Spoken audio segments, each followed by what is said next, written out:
स्वागत है आप सभी का आपके अपने प्यारे YouTube चैनल पे। इस वीडियो को शुरुआत से लेकर अंत तक देखें। साथ ही चैनल को अगर आपने सब्सक्राइब नहीं किया है तो सब्सक्राइब कर ले नीचे जाके। उसमें ज़्यादा मेहनत नहीं लगता, ना ही पैसा खर्च होता है। उससे आपको कई जानकारियाँ आपको मिलेगी, इसलिए जाके उसमें सब्सक्राइब करके और नोटिफिकेशन के लिए बेल आइकन को प्रेस करके रखिए ताकि रेगुलर आपको अपडेट मिलता रहे, समय समय पर रेगुलर आपको अपडेट मिलता रहे। क्योंकि जो टीम जो है वो काफ़ी काम करती है इस चैनल के माध्यम से आप लोगों के लिए, और विश्वविद्यालय के अंदर जितने भी अपडेट होते हैं वो भी आपको मिलते हैं। तो देखिए, सबसे पहले तो कोविड में सेफ हैं सब लोग, यही हम पूछना चाहेंगे। क्योंकि बाहर मत निकलिए, क्योंकि प्रशासन अभी काफ़ी सख्त जो है सो मतलब रूप में है, हम ना समझे। दरभंगा में खास करके बहुत ज़्यादा शक्ति है, और भी जगह होगा। नहीं तो बाहर अगर निकलेंगे तो मेढक की तरफ खुदा के जो है सो प्रशासन मारेगा, समझ रहे हैं। इसलिए घर में रहिए, सेफ रहिए, और ऑनलाइन जितना भी आपको ऑनलाइन सोर्स है उसके माध्यम से ज्ञान इकट्ठा कीजिए। और जैसे ये आज मैं जो क्वेश्चन प्रोवाइड करवा रहा हूँ वो 2021 के जो फिजिक्स 2021 में जो फिजिक्स का परीक्षा होने वाला है डिग्री सेकेंड ईयर का, उसका ये क्वेश्चन है जो एग्जामिनेशन में पूछा जाएगा। और इसके साथ अगर पॉसिबल होगा ना तो इसका आंसर भी हम एक अलग से लेक्चर करके इसका जितना क्वेश्चन है उसका सॉल्यूशन बताएंगे आपको, होगा शॉर्टकट में। मतलब बोर्ड पे यहाँ पे आपको अच्छे से समझा देंगे, आप उसको समझ में शॉर्टकट में समझ के उसको आराम से समझ लीजिएगा। क्योंकि पढ़े हुए रहेंगे ही, उसको एक बार आप देख लीजिएगा, ठीक है। तो अब चलिए ज़्यादा वक्त बर्बाद ना करते हुए आगे बढ़ते और देखते हैं आज का क्या क्वेश्चन है महत्वपूर्ण इस बार का, जो परीक्षा में पूछे जा सकते हैं डिग्री सेकेंड ईयर के लिए LNMU में, ठीक है। ध्यान दीजिए। तो मैंने देखिए यहाँ पे लिख दिया है ना, guess question BSc physics honours degree, थोड़ा ये मार्कर रख देते हैं, सेकेंड ईयर LNMU 2021 लिख दिया है। सो देखिए ठीक से, पेपर 4 है, पेपर 3 का दे दिए हैं, पेपर 4 देखिए, नहीं समझ रहे हैं। लॉकडाउन में एकदम से पढ़िए कर दुम दबा के। और चैनल को खाली सब्सक्राइब करिए, उसमें ज़्यादा पैसा नहीं लगता है और मेहनत भी नहीं है उसमें से, नीचे जाके क्लिक कर दीजिएगा। समझदार हैं आप लोग।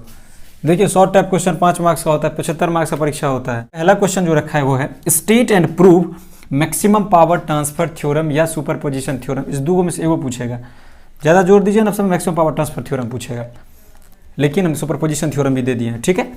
ये मेरा पहला क्वेश्चन है। देखिए, जितना क्वेश्चन है ना उसका एक अलग से जो है उसका सॉल्यूशन का जो होगा शॉर्टकट में वो हम बनाने का प्रयास करेंगे। एक अलग से वीडियो, अलग से लेक्चर इसका जो है सो बनेगा, उसको हम प्रोवाइड करवा देंगे आप लोगों के बीच। आप कमेंट सेक्शन में बताइएगा हमको, ये बात तब ना पता चलेगा जो आप लोग क्या कहना चाहते हैं, आपको किस चीज़ का समझ मतलब नहीं आ रहा है। नोट्स होगा तो नोट्स के लिए भी काम कर रहे हैं कि नोट्स ताकि आप लोगों को जो है सो डिस्क्रिप्शन बॉक्स में प्रोवाइड करवा सकें। लेकिन अभी देखिए, ये जैसे है state and prove maximum power transfer theorem, superposition theorem, तो इसमें लिखना रहेगा ना जैसे मैक्सिमम पावर ट्रांसफर थ्योरम। देखिए, शॉर्टकट में अभी कुछ बता देंगे एक बार, अगर हो सकेगा। जितना अभी मुझे पता है, अगर जितना हो सकेगा मैं उसको संक्षेप में बताने का पूरा प्रयास करूंगा, ऐसा है ना। What are the second question है, ये मेरा पहला क्वेश्चन, ये बहुत ही ज़्यादा इंपॉर्टेंट है। देखिए, 6 क्वेश्चन लेके चलते हैं, एग्जामिनेशन में 6 वो रहता है, इसलिए 6 क्वेश्चन हम लेके चल रहे हैं। इसमें से आपको सारे पढ़ लेना है, दोनों पेपर मिला के आपको हो गया 12 क्वेश्चन, आराम से हो जाएगा। What are the energy losses of a transformer, how are they reduced, उसे हम कैसे कम कर सकते हैं, रिड्यूस कर सकते हैं। इंड्यूस मतलब ज़्यादा बढ़ाना और रिड्यूस मतलब घटाना। सेकेंड क्वेश्चन हो गया, देख लीजिए। राइट थर्ड है, राइट द बेसिक डिफरेंस, ये डिफरेंस है, इसको शॉर्ट में लिखे हैं, between BJT and JFET। BJT का मतलब bipolar junction transistor and JFET का मतलब फील्ड इफेक्ट ट्रांजिस्टर, ठीक है। FET वही JFET और FET सेम चीज़ ही है, तो FET is the field effect transistor, ठीक है। फोर्थ नंबर क्वेश्चन है मेरा, explain why the base region, region मतलब कारण वाला रीजन है, रीजन मतलब क्षेत्र वाला region, region of a transistor, base region of a transistor is made very thin, बहुत ही पतला, compared to emitter and collector regions. Collector मतलब जिला वाला कलेक्टर नहीं समझ लेना है, जिला के जो पदाधिकारी होते हैं, दंडाधिकारी होते हैं, वो कलेक्टर ने कलेक्ट करना, इकट्ठा करना, जमा करना। इमीटर मतलब छोड़ने वाला, इमीटर एंड कलेक्टर रीजन्स। ये मेरा चौथा क्वेश्चन हो गया। देखिए, बता दिए उसको, देखिए गौर से। Discuss the Barkhausen's criterion for sustained oscillations, SUSTAINED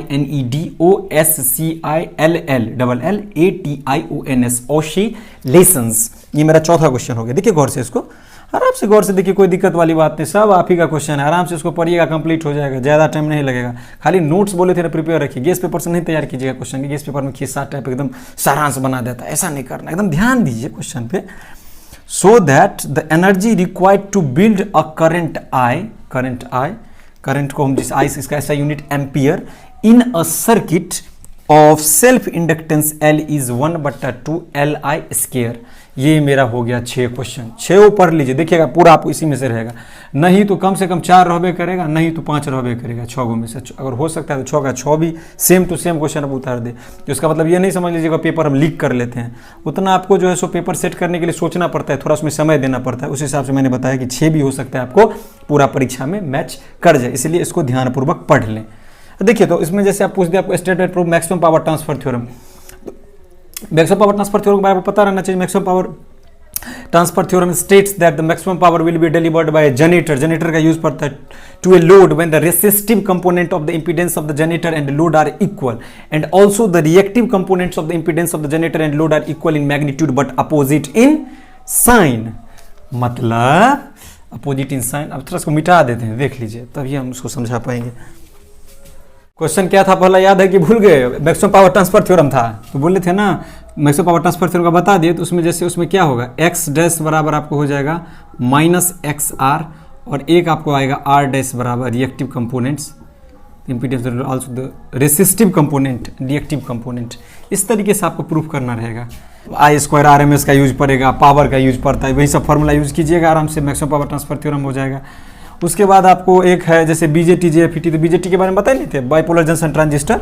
transistor का खोज किसने किया था आपको पता रहना चाहिए, कितना ईस्वी में हुआ था वो भी पता रहना चाहिए। लिखिएगा डिस्क्रिप्टिव में तो थोड़ा मतलब नहीं समझे, लॉजिकल पॉइंट रहना चाहिए। 1948 में उसका हुआ था। कब हुआ था बाइपोलर जंक्शन, सॉरी ट्रांजिस्टर का? कोई पूछेगा तो कब बताइएगा? 1948 में। पूछेगा कौन किया था तो क्या बताइएगा? पता है तो अच्छी बात है, नहीं पता है देख ली बता देते हैं। 1948 में उसको जो है सो किया था विलियम SCHOKLEY। देखिए हल्का नाम में प्रोनाउंसिएशन में कुछ हो सकता है, एक वर्ड गलती होगा, लेकिन मेरे हिसाब से सही है, इसको मिला लीजिएगा ना, उससे नहीं उतना फर्क पड़ता है। William Shockley Brattain BERTAIN Brattain and Bardeen in 1948 Bell telephone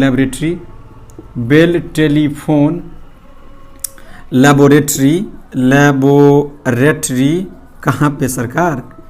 USA।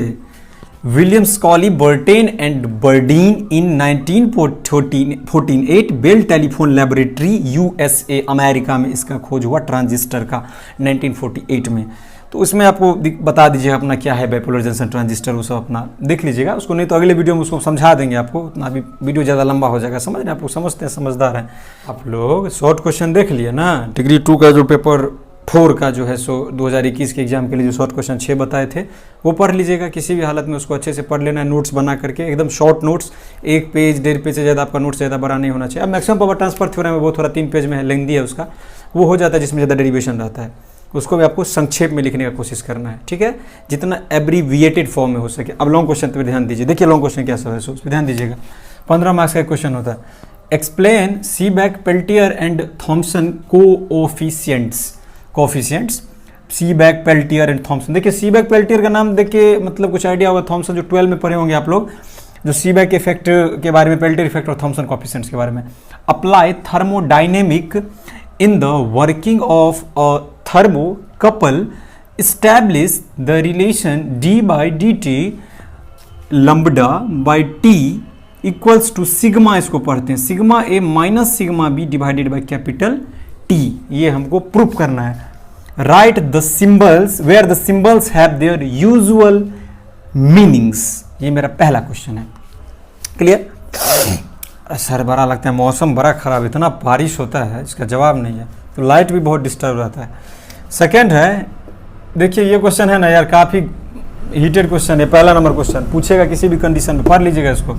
Describe Anderson's bridge for measuring self inductance of a coil, draw its vector diagram. देखिए यही क्वेश्चन था जो हम लोग को भी पूछा गया था, तो इसका इसी में हम लोग, मेरा मार्किंग भी छूटा था डिग्री 2 में, तो इसमें बाद में मार्किंग दिया था, मेरा 12 नंबर दिया था 15 नंबर में। अब पूछेंगे बाद में मार्किंग हुआ, उसका जांच कमेटी का गठन होता है, तो 12 नंबर क्यों दिया? अब कारण क्या है ना, हमको वेक्टर डायग्राम का आइडिया नहीं था, तो नहीं बनाए थे, छोड़ दिए थे। देखे होंगे पेपर में कॉपी जो है, जो कॉपी जो दिखाए होंगे वो चैनल के माध्यम से, तो उसमें देखे होंगे, इसीलिए मेरा इतना तक किए थे, तुमको 12 नंबर दिया था, नहीं तुमको 15 में 15 नंबर देता। इसलिए अच्छा क्वेश्चन है, लेकिन उसमें वेक्टर डायग्राम बना दीजिएगा। नहीं मिलेगा तो गूगल का मदद ले लीजिएगा, मिल जाएगा वेक्टर डायग्राम। हमको बुक में नहीं मिला था, नहीं पढ़े थे, उतना आइडिया नहीं था, छोड़ दी। तीसरा देखिए, give the complete theory of series resonant circuit. आप लोग पैरेलल रेजोनेंट सर्किट पढ़े होंगे ना, जो कि 19 में पूछा हुआ है, लेकिन वो नहीं पूछेगा, वो 21 में आपको सीरीज रेजोनेंट सर्किट पूछेगा। 90% श्योर है जो सीरीज रेजोनेंट सर्किट पूछेगा। हो सकता है जो उसको कन्वर्स कर दे आपको पैरेलल पूछ दे, लेकिन सीरीज का ज़्यादा चांस बन रहा है, इसलिए मैंने इसको क्वेश्चन सेट करके रखा है और पैरेलल को मैंने अपने गेस क्वेश्चन में नहीं रखा है इस बार के लिए। उसके बाद है discuss the sharpness of resonance. ठीक है, ये मेरा तीसरा क्वेश्चन। चौथा है state and explain Thevenin's theorem, THEVENINS THEOREM theorem, और Norton's NORTORAS theorem. Discuss full stop, discuss how this theorem is useful in obtaining solutions for complicated means, complicated means क्या, complex, complex means tedious, tedious means difficulty, difficulty means labyrinthine. ये इसका synonym से, word का मतलब same होता है, अब word change कर करके जो है एग्जामिनेशन में लिखिएगा। कॉम्प्लिकेटेड वर्ड का यूज हो रहा है तो उसमें आप टीडीएस का यूज कीजिएगा, मैक्सिमम टीडीएस वर्ड का मतलब भी वही होता है। इलेक्ट्रिकल नेटवर्क्स गिव एग्जाम्पल, ये मेरा चौथा क्वेश्चन है। और पांचवा क्वेश्चन देखिए हम सेट करके रखे हैं, लेकिन ये चार हम सबसे ज़्यादा इंपॉर्टेंट समझते हैं, जिसमें ये पहला सबसे ज़्यादा हिटेड है एक, उसके बाद ये सीरीज रेजोनेंट सर्किट 2, और ये क्या बोलते हैं थेवेनिन थ्योरम 3। एंडरसन ब्रिज उतना हिटेड नहीं है, लेकिन इसको पढ़ लीजिएगा। देखिए 3 हम बता दी, इसमें से 2 आपको आएगा ही, वैसे तो 4 क्वेश्चन है। पांचवा अगर आपको पढ़ना है तो डीके ऑफ करंट, जैसे growth of current in LCR circuit, L for inductance, C for capacitance and I for L C और R for resistance, sorry I for नहीं, एल फॉर हो गया आपको inductance, C for capacitance and R for resistance. उसमें पता नहीं Q by C minus L D I by D T करके कुछ होता है, देख लीजिएगा उसको। ये 4 क्वेश्चन में है, लेकिन DK of current in LCR circuit भी पढ़ लीजिएगा। आप लोग ये नहीं पढ़ लीजिएगा जो DK of current in CR circuit, वो पैसे पूछा है आपको 19 में भी पूछा था, 17 में भी, लेकिन ये आपको ज़्यादा है। DK of current in LCR circuit पूछेगा, हो सकता है अगर पूछा तो, नहीं तो बाकी आपका ये 4 क्वेश्चन तैयार कर लीजिए आराम से, ग्रुप ए आपका हो जाएगा। सीबैक इफेक्ट के बारे में पढ़े होंगे, जो 1821 में इसका डिस्कवरी किया गया था। कितना में किया गया था सीबैक का, यहाँ पे लिख देते हैं 1821 में किया गया था। पेल्टियर का 1834 में किया गया था, 1834 में। थॉमसन का उतना आइडिया नहीं है कितना में किया गया था। अब उतना अब इसमें भी याद रखने लग जाएंगे तो फिजिक्स छोड़ के इतिहास में बैठ जाएंगे, नहीं समझे। सीबैक इफेक्ट में जैसे होता है, जो 2 वायर रहता है डिफरेंट मटेरियल को, उसको ज्वाइन करते हैं उसके एंड पे, तो उसमें से इलेक्ट्रिक करंट फ्लो करता है। एक को हम केप्ट कोल्ड करते हैं, ठंडा रखते हैं, एक को गर्म रखते हैं, उसमें इलेक्ट्रिक करंट फ्लो करता है। Electric current means the rate of flow of charge, I बराबर D Q by D T, है ना, rate of flow of charge. तो आपको जो है ये हो गया, सीबैक इफेक्ट हो गया। जैसे मान लीजिए इसमें आप ये भी लिख सकते हैं, सीबैक effect is the phenomenon of generation of an electric current through a thermocouple by keeping it's to junction at different temperature. थोड़ा फ्लो में मिस्टेक हो जाता है। जैसे आपको है ना जो describe Anderson bridge for measuring self inductance के बारे में आप लोग पढ़े थे 12 में, सेल्फ इंडक्टेंस, म्यूचुअल इंडक्टेंस। तो सेल्फ इंडक्टेंस में क्या था, self inductance is the property of the coil by virtue of it opposite any change in the strength of current flowing through it by developing an EMF, खुद से। Mutual मतलब क्या होता है, पारस्परिक। Mutual induction is the property of the coil by virtue of it opposes any change in the strength of current flowing through the other by developing an EMF. EMF means electromotive force, ठीक है। ऐसे उसमें लिख लीजिएगा अपना। Anderson bridge में वही होता है। Anderson bridge is the modification form of Wheatstone bridge. Wheatstone bridge अपने 12 में नहीं पढ़ा था, P/Q बराबर R/S, वही उसका शॉर्टकट में हम बता देते, उतना काय कहानी बताएंगे। तो वो आपको हो गया Anderson bridge the modification form of Wheatstone bridge. We utilize it for a measure of self inductance of a coil in terms of standard capacity, something like this, जो हो देख लीजिए। Give the complete theory of series resonant circuit, discuss the sharpness of resonance and explains theory Thevenin or Norton's theorem, discuss how this theorem is useful in obtaining solutions for complicated electrical networks, give example। 4 question देख लीजिए। ये आपका हो गया group A से। कहाँ से हो गया, यहाँ पे लिख देते हैं ग्रुप ए पेपर 4, ठीक है, देख लीजिए। ग्रुप बी पेपर 4 का ग्रुप बी देखिए आराम से, इसको देख लीजिए क्वेश्चन, कौन कौन क्वेश्चन इंपॉर्टेंट है। ग्रुप बी लिख दिया ना, describe a transistor, explain the method of obtaining the characteristics of PNP transistor in CB common base mode. characteristics, CHARACTERISTI. Give the circuit diagram of phase shift RC oscillator, full stop. Obtain the conditions of sustained SUSTAINED sustained oscillations and deduce the frequency of oscillation. So this is my second question. Third है explain with circuit diagram the working of a full wave rectifier. Half wave rectifier, full wave rectifier के बारे में सबको लगता है शायद आप लोग 12 में पढ़े थे, राइट? तो वही सब चीज़ें उसको थोड़ा विस्तार कर देता है. ग्रेजुएशन में तो वही है, खाली लिखते जाइए खिस्सा. Using 2 PN junction diodes calculate the efficiency and Ripul factor. कहता नहीं है आप लोग का क्या एफिशिएंसी है, क्या मतलब औकात है एक तरह से. Efficiency and Ripul factor. Third question. Fourth is explain with truth table the operational principle of AND or NAND gates. How NAND gate is a universal gate.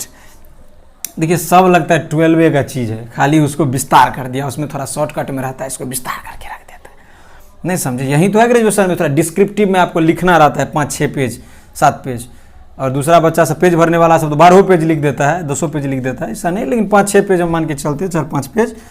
तो यही मेरा 4 क्वेश्चन है. अगर 5वां 4 क्वेश्चन में रखे, जितना एग्जाम में आपको आता है 2 लिखना रहता है, ये इसी में से रहेगा. लेकिन 5वां अगर आपको लेके चलना है तो N चैनल JFET पढ़ लीजिएगा. अगर थोड़ा उसको देख सकते हो ऊपर से एक बार ग्लांस लगा लीजिएगा. लेकिन वैसे ये 4 क्वेश्चन काफ़ी इंपॉर्टेंट है. एक अलग से वीडियो मैं बना के चैनल पे अपलोड करवा दूंगा या करूंगा मैं, कि उसमें आपको बताऊंगा कि आपको एग्जाम में लिखना कैसे है. ये सब जैसे क्वेश्चन पूछेगा तो इसका कौन कौन क्वेश्चन लिखना है अगर इसमें से आना है. तो जो मार्क वाला क्वेश्चन हो, 15 नंबर का क्वेश्चन हो, तो उसमें आपको 12, 13, 14 मार्क्स मतलब दे, उसमें अच्छा मार्किंग करे. तो वो मैं अलग से एक वीडियो में बता दूंगा. आप लोग बता दीजिएगा इसमें जो है सो आपको क्या मदद चाहिए, क्योंकि वो भी काफ़ी इम्पैक्ट करता है. इस तरह इसको देख लीजिए आराम से, कोई दिक्कत वाली बात नहीं है. और चैनल पर लगातार बने रहिए, सब्सक्राइब कर दीजिए. ज़्यादा मेहनत नहीं लगती, सब्सक्राइब करके रखिएगा तब ना इतना जो है जानकारी मिलता है तो मिलेगा, हैं तो इसे कैसे मिलेगा. ध्यान दीजिए, सब्सक्राइब कर दीजिए, नोटिफिकेशन के लिए बेल आइकन को दबा दीजिए, क्योंकि हम इस चैनल पे लगातार काम कर रहे हैं हम लोग, समझ रहे हैं ना. तो इसलिए आपका कर्तव्य है कि चैनल को सब्सक्राइब करके रखें, ताकि रेगुलर आपको इस तरीके का जानकारी मिलते रहे. फिजिक्स का क्वेश्चन हो, केमिस्ट्री का क्वेश्चन हो, हर एक विषय का आपको मिलता रहे, आपका एग्जाम अच्छा हो. घर पर रहिए, सुरक्षित रहिए.